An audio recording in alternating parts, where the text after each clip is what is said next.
روایتوں میں آیا کہ نبی پاک صلی اللہ تعالی علیہ وسلم نے کافروں کا یہ شبہ اور یہ وسوسہ دور کرنے کے لیے کہ مسلمان مدینہ طیبہ میں رہ کر کمزور ہو گئے ہیں، کافروں کے درمیان جو یہ باتیں ہو رہی تھیں ان کے درمیان سے ان وساوس کو ختم کرنے کے لیے نبی پاک علیہ السلام نے مسلمانوں کو یہ حکم فرمایا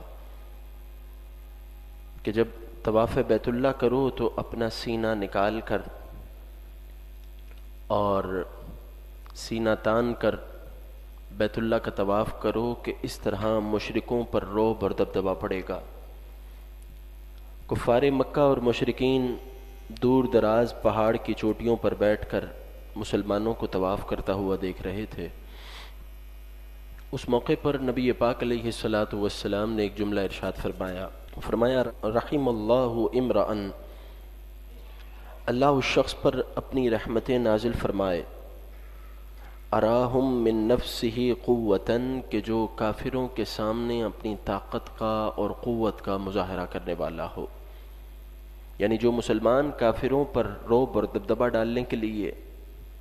کافروں کے سامنے اپنی قوت و طاقت کا مظاہرہ کرے گا، اس کے لیے رحمتوں کی دعا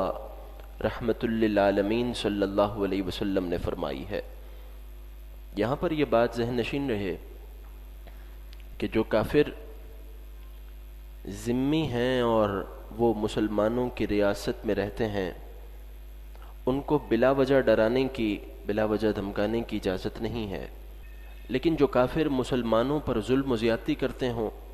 ان کافروں کے سامنے اپنی طاقت کا اظہار کرنا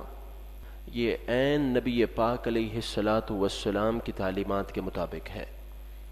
حضور نبی پاک علیہ السلام نے بیت اللہ شریف کے سامنے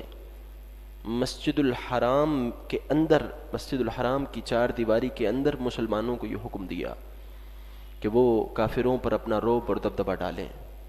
اور ایسے افعال کا اظہار کریں، ایسی چیزیں ظاہر کریں کہ جس سے کافروں کے دلوں میں رعب اور دبدبہ طاری ہو۔ اور حضور نبی پاک علیہ السلام کے حکم کے مطابق صحابہ اکرام علیہم رضوان نے طواف کے پہلے 3 چکروں میں رمل کیا، یعنی کاندھا اٹھا کر سینہ پھیلا کر تیز تیز قدموں کے ساتھ چلے کہ اس طرح کافروں کو یہ دکھایا جائے کہ مدینہ منورہ جا کر مسلمان لاغر اور کمزور نہیں ہو گئے، بلکہ مدینہ تو وہ شہر ہے کہ جس کی مٹی میں بھی اللہ نے شفا رکھ دی ہے۔ تو مدینہ شریف کی عظمتیں بھی حضور نبی پاک علیہ السلام نے کافروں کے سامنے ظاہر فرمائیں، اور اس کے ساتھ ساتھ مسلمانوں کو رہتی دنیا تک کے لیے یہ بتایا کہ اگر کافر تمہیں ستاتے ہوں اور تمہارے بارے میں غلط گمانات کا شکار ہوں تو پھر ایسی صورتحال میں کافروں کو اپنی طاقت اور قوت دکھانا یہ عین اسلامی طریقہ ہے۔ 23 مارچ کو یوم پاکستان کے موقع پر جو پریڈ ہوتی ہے، میں کسی شخص کا ایک کلپ سن رہا تھا، وہ کہنے لگا کہ اتنا زیادہ خرچہ کرنا